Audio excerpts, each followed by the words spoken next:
Jipya. Mama wa kambo.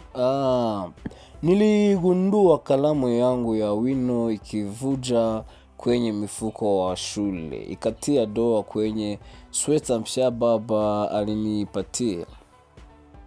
Kwa dharau nikaiweka kwenye kiti cha balikoni, nikidhani itakauka bila kujulikana. Mama wa kambo akaiona, akaniita bila kupanda sauti. Hii ni ya kufua ama ya kulasa?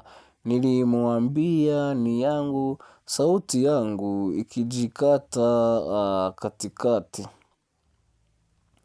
Bila kunikemea, alileta maji ya baridi na kitambaa akasema, shinikiza, usisugue.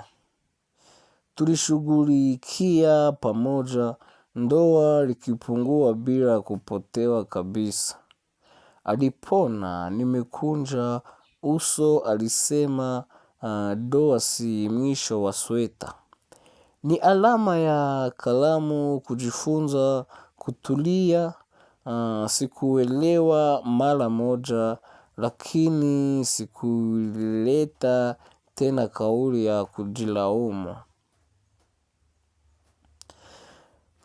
Jioni baba alipouliza kuhusu doa, nilisema tu ilivuja.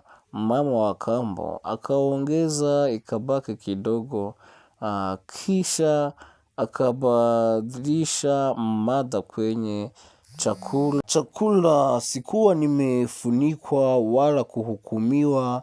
Niliruhusiwa kubeba makosa yangu kama doa jepesi kwenye mifuko.